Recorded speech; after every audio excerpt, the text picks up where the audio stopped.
우리 인생에 살면서 마음속에 잊혀지지 않는 사람들이 꼭 한두 명은 있으실 겁니다.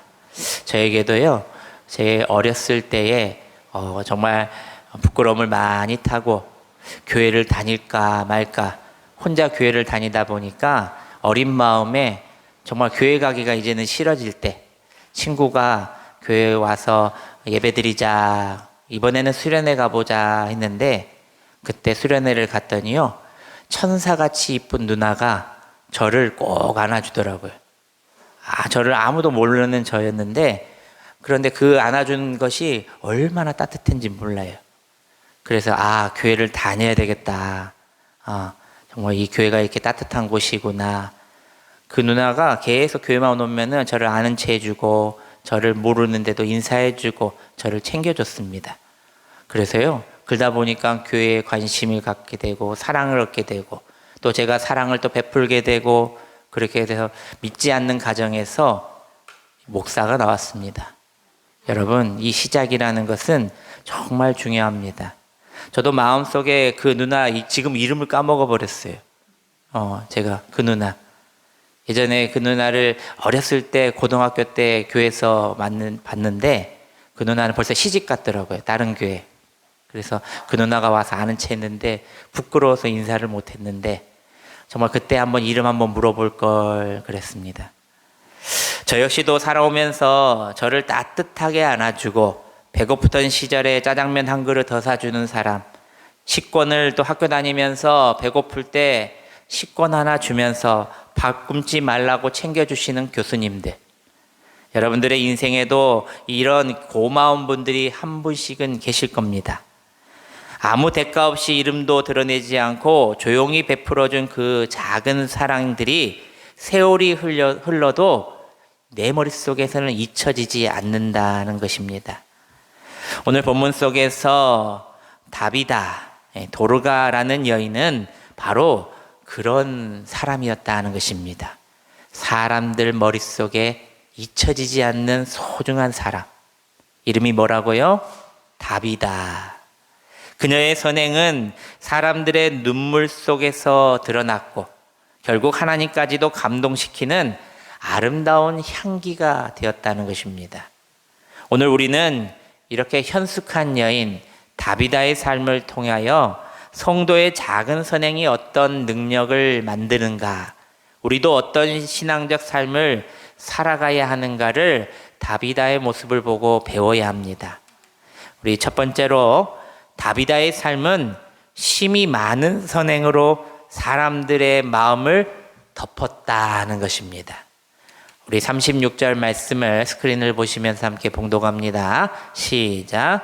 요바에 다비다라 하는 여제자가 있으니 그 이름을 번역하면 도르가라, 선행과 구제하는 일이 심이 많더니.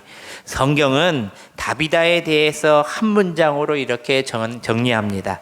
선행과 구제하는 일이 심이 많더니.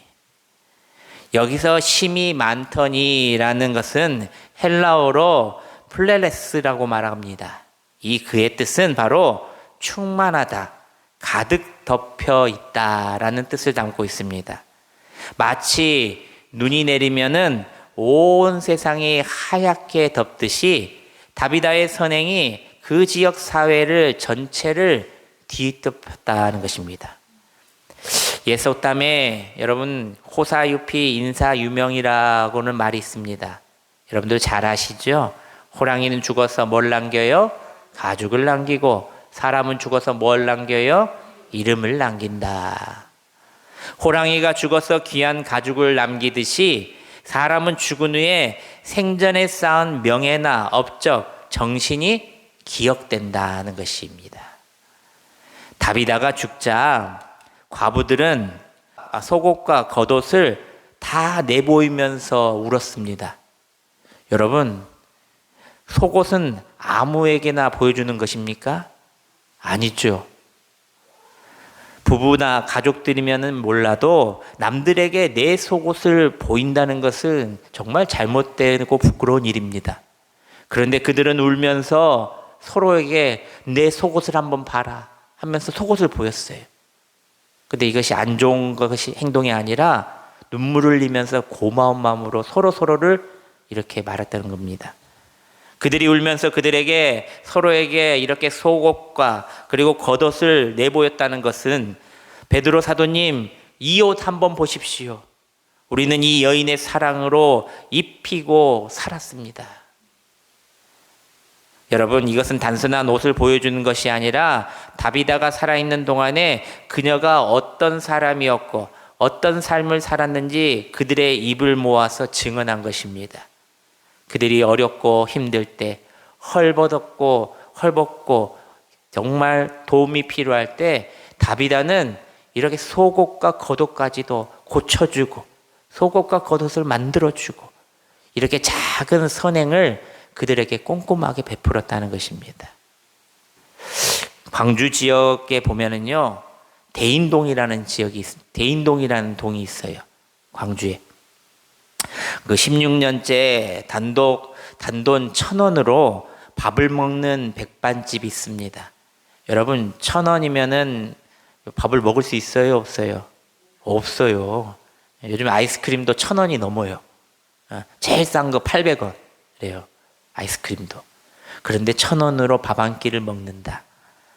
그 식당의 이름은 해 뜨는 식당입니다. 초대 사장인 김선자 할머니는 2010년부터 이 지역에 이렇게 선행을 베풀기 시작했습니다. 한때 그 할머니는요, 수십억 자산가로 부유한 삶을 살았던 자입니다. 그런데 사업 실패, 그리고 사기 등으로 정말 가족들 밥 한 끼를 못 먹일 정도로 힘든 시기를 겪었던 할머니였습니다. 그 힘든 시기 밥 한 끼의 소중함을 뼈저리게 느낀 할머니는 정말 68세라는 연세에 넉넉하지 않는 사정에도 불구하고 배고프고 어려운 사람들에게 따뜻한 밥 한 끼라도 먹이고 싶은 마음에 이렇게 주변 사람들의 반대에도 무릅쓰고 1,000원짜리 식당을 시작했다는 것입니다. 많은 사람들은 그 따뜻한 밥 한 끼로 얼마나 힘을 얻고 정말 좋은 일 하신다면서 정말 마음이 따뜻해지고 아직도 이런 곳이 있구나 하면서 행복했다는 것입니다.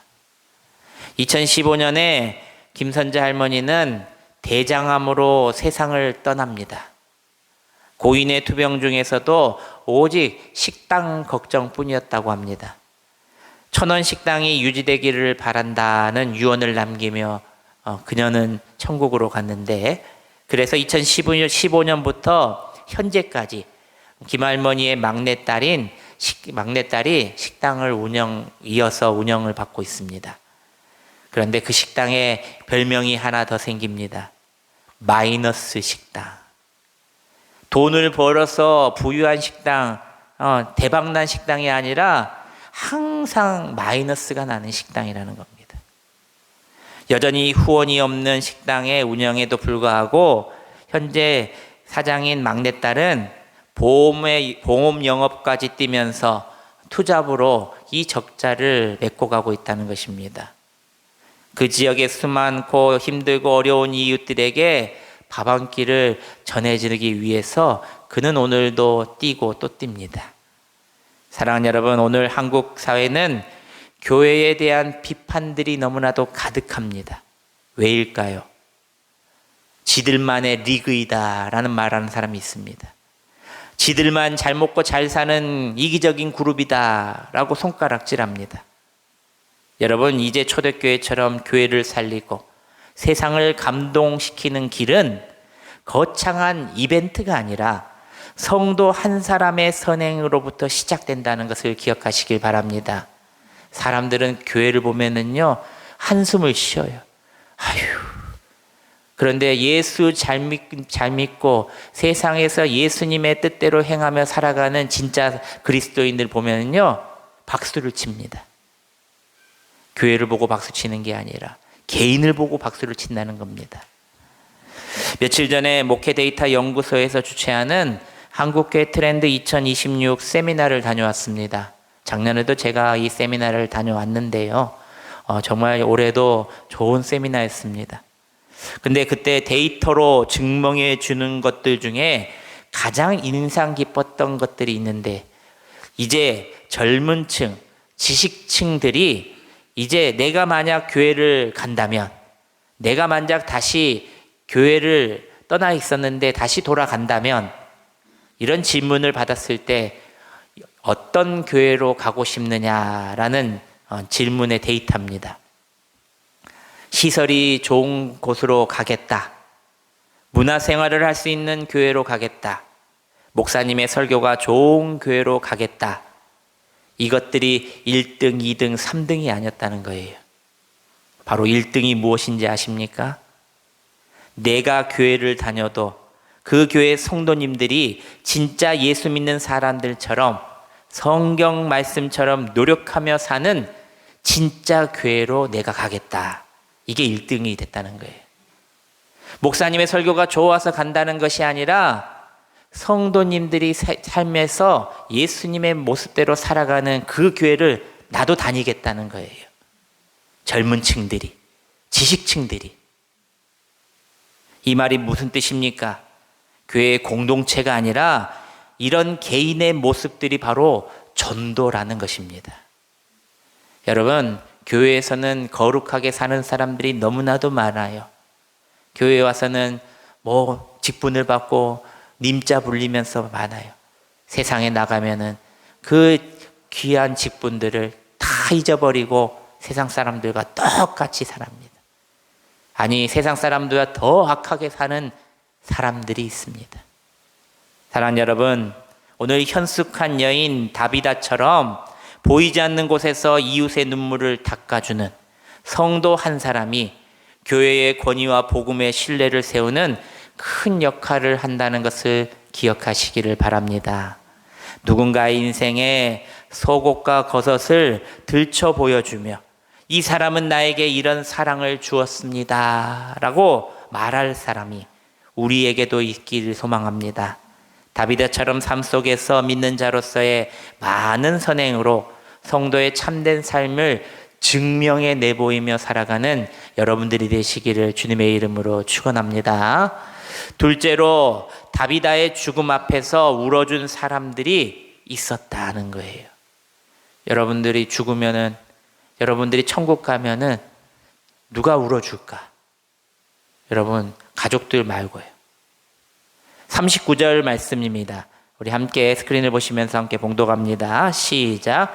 베드로가 일어나 그들과 함께 가서 이르매 그들이 데리고 다락방에 올라가니 모든 과부가 베드로의 곁에 서서 울며 도르가가 그들과 함께 있을 때 지은 속옷과 겉옷을 다 내보이거늘.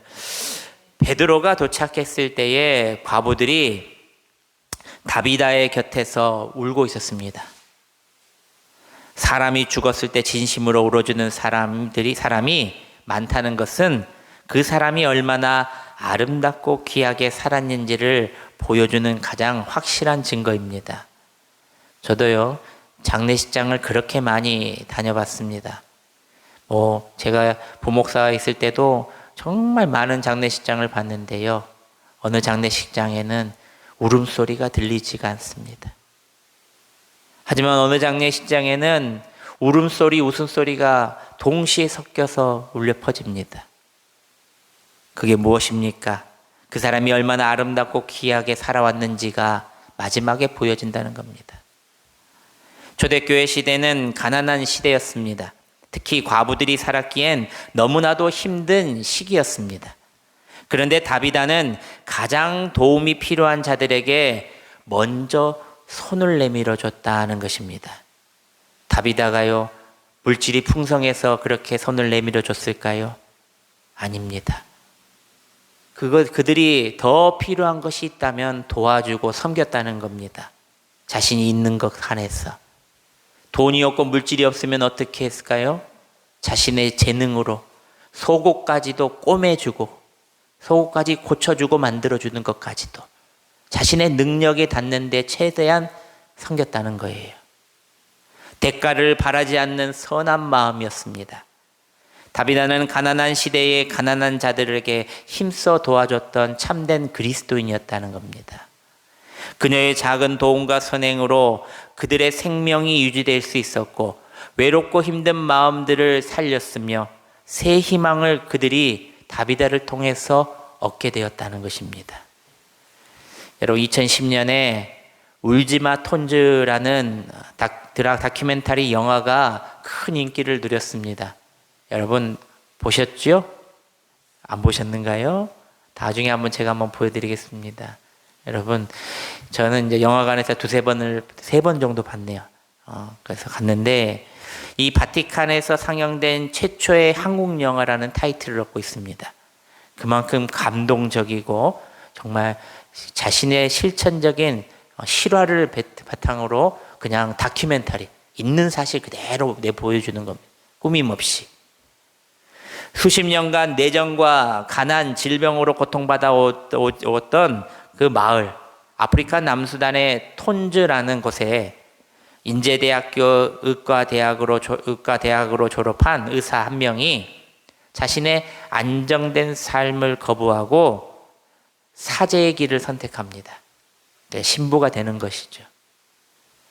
그리고 제일 가난한 나라, 가난한 지역을 섬기겠다고 그냥 비행기를 타고 떠납니다. 그게 바로 남수단의 톤즈라고 합니다. 자신의 특기를 살려서 그곳에 병원과 진료소를 짓고 나병 환자들과 병든 자들을 무료로 진료해주고, 오랜 내전으로 학교가 없는 곳에 학교와 기숙사를 지어서 수학과 음악을 그들에게 가르쳐 주었습니다. 절망 속에 있던 아이들, 여러분, 전쟁이 시작되면은요, 그 아이들이 가장 큰 피해를 받아요. 무슨 말이냐면요, 아이들은 더 앞으로 살아갈 날이 많잖아요. 그러니까 그냥 스트레스를 받는다고 그래요. 조그만한 소리 있잖아요. 그 소리에 총소리인 줄 알고 숨고, 총소리인 줄 알고 밖으로 못 나온다고 그래요. 전쟁의 무서움이 그런 겁니다. 후유증이 너무나도 크다는 거예요. 그런데 이 전쟁, 이 내전 상태에 있던 아이들에게 가르치고 또 음악을 전함으로 인해서 아이들이 절망 속에서 희망을 얻게 되었다는 겁니다. 톤즈 브라더 밴드를 만들어서 아이들에게 음악으로 희망을 심어주고 음악으로 치료해줬다는 거예요. 그런데 우리 7년을 넘게 헌신한 그 봉사 끝에 무엇이 기다렸냐면, 바로 이태석 신부님은 자신의 건강을 돌보지 못하고 2010년에 대장암으로 48세 나이로 선종하게 되십니다. 그의 업적을 아직도 대단하게 평가한 사람들이 있습니다. 무엇보다도 그의 업적, 남겨진 유산을 보고, 남겨진 열매들을 보고 하나님께서는, 그 사람들은 많이도 칭찬하고 있다는 겁니다. 신부님을 따르던 제자들 중에 57명이 국립대 의대생이 되었습니다. 신부님처럼 많은 생명을 내가 무료로 치유할 수 있게 할 것이다. 총 70명이 의사, 그리고 공무원, 전문직으로 잘 성장했다는 겁니다. 시골의 가장 어려웠던 마을, 그 마을이 한 사람으로 말미암아 예수 그리스도의 십자가 복음을 들고 가고 예수의 사랑을 그곳에 심었더니 많은 사람들이 그 예수님의 닮은 사람들로 넘쳐났다는 거예요. 현재 톤즈와 남수단 지역에서 이태석 신부님의 정신을 이어 큰 봉사로 계속적으로 이어가고 있는 것이 사실입니다. 이처럼 사람들의 작은 도움은 세월이 흘러도 잊혀지지 않는다는 것입니다. 어려울 때 누군가 나에게 해준 작은 도움은 평생 살아도 잊혀지지 않는다고 했습니다. 그래서 과부들은 다비다의 죽음 앞에서 울었고, 다비다의 죽음은 그의 삶 일부가 무너지는 것 같았지만 그를 위해서 울었다는 것입니다.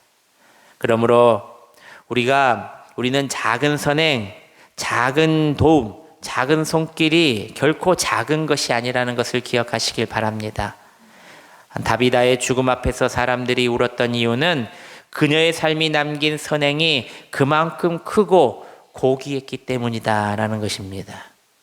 그녀는 가진 것이 많아서가 아니라 마음이 따뜻했기 때문에 가난한 이들을 도왔다는 것입니다.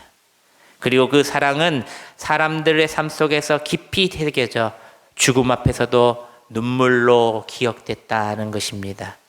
우리도 마찬가지여야 합니다. 오늘 우리가 누군가에게 건네는 작은 위로, 작은 친절, 작은 섬김 하나가 누군가의 무너진 삶을 다시 세우고 절망 속에서 희망을 붙들게 하는 큰 힘이 된다는 것을 기억하시기를 바랍니다. 사랑은 흔적을 남기고 선행은 반드시 열매를 맺게 된다는 것을 기억하시기를 바랍니다. 시간이 지나도 사라지지 않고 사람들의 마음속에서 살아 움직이며 또 다른 선행을 낳는 그 귀한 씨앗이 된다는 것을 기억하시고 우리도 다비다처럼 이태석 신부님처럼 하나님이 주신 자리에서 조용히 그러나 꾸준히 선을 행하는 삶을 살아가는 여러분들이 되시기를 소망합니다. 누군가 나로 인해 하나님을 느끼게 되는 삶을 살아갈 때, 누군가 나 때문에 다시 일어서는 힘을 얻게 되는 삶을 살아갈 때, 그러한 삶을 통해 우리의 존재도 누군가 마음에 눈물로 기억될 만큼 아름다운 흔적이 된다는 사실을 기억하시기를 바랍니다. 마지막 셋째로 하나님께서 감동하셔서 다비다를 다시 살리셨다는 것입니다. 우리 40절, 41절, 42절 말씀을 우리 스크린을 보시면서 함께 봉독합니다. 시작. 베드로가 사람을 다 보내보고 무릎을 꿇고 기도하고 돌이켜 시체를 향하여 이르되 다비다야 일어나라 하니 그가 눈을 떠 베드로를 보고 일어나 앉은지라. 베드로가 손을 내밀어 일으키고 성도들과 과부들을 불러들여 그가 살아난 것을 보이니 온 요파 사람이 알고 많은 사람이 주를 믿더라. 아멘. 다비다의 선행은 사람들만 감동시킨 것이 아니라 하나님을 감동시켰다는 겁니다. 그래서 하나님께서는 베드로를 통해서 다비다를 다시 살리셨다는 것입니다. 할렐루야. 왜 하나님께서 다비다를 다시 살리셨을까? 성경은 명확하게 말하고 있습니다. 그녀의 죽음을 슬퍼하는 사람들의 눈물 때문이다. 그녀의 선행을 기억하는 사람들의 고백 때문이다. 그녀의 삶이 초대교회에 비친 큰 빛이 되었기 때문이다. 할렐루야. 이 모든 것을 보시고 하나님께서 기적을 베풀어 주셨다는 겁니다. 만일 다비다가 선행이 없는 사람이었다면 이런 기적은 일어나지 않았다는 것입니다. 예수님의 말씀도 동일합니다. 지극히 작은 자에게 한 것이 곧 내게 한 것이다 말씀하셨습니다. 냉수 한 그릇이라도 주는 자는 결코 상을 잃지 않는다고도 말씀하셨습니다. 작은 사랑이라도 하나님은 기억하시고 반드시 갚으신다는 사실을 믿으시기를 바랍니다. 사랑하는 여러분, 작은 사랑은 하나님께 저축이 된다라고 말합니다. 여러분, 저축이 어때요? 쌓이고 쌓이잖아요. 우리가 누군가에게 작은 사랑 하나 베풀면 그 사랑은 그 사람에게 남는 것이 된다는 겁니다. 그리고 그게 사람에게도 쌓이지만 하나님께도 쌓인다는 것입니다. 때가 되면 하나님께서 은혜로 크게 갚으신다는 겁니다. 기적을 베푸신다는 것입니다. 우리가 이 땅에서 심는 대로 거두게 하시고 바로 오늘 다비다의 삶이 그 증거라는 것을 기억하시기를 바랍니다. 사랑하는 여러분, 말씀을 맺습니다. 우리가 사는 날 동안 작지만 영원한 사랑의 흔적을 많이도 남겨야 합니다. 이 길고도 짧은 만한 이 인생 가운데 정말 이 아까운 시간에 좋은 선한 일을 베풀고 많은 선한 일을 행해야 합니다. 우리에게 필요한 것은 크고 대단한 일을 만들어 가라는 것이 아닙니다. 그저 냉수 한 그릇이 있다면, 작은 나의 친절이 있다면, 작은 관심, 작은 섬김이 있다면 우리가 힘 닿는 데까지 최선을 다해야 된다는 겁니다. 그 작은 것이 사람의 마음을 살리고 교회를 밝히고 하나님의 마음을 움직이며 기적을 일으키는 씨앗이 된다는 사실을 기억하시기를 바랍니다. 오늘 다비다의 삶은 우리에게 말합니다. 너희는 세상의 빛이라. 그 빛은 작은 사랑에서 시작된다. 여러분, 한 사람의 작은 사랑이 가정의 빛이 되고 교회의 빛이 되며 어두워진 세상을 밝히는 복음의 밝은 빛이 된다는 것을 믿으시기를 바랍니다. 오늘 우리 말씀 앞에서 우리 모두가 다비다처럼 작은 사랑을 베푸는 그리스도의 향기가 되시기를 주님의 이름으로 축원합니다. 기도하겠습니다.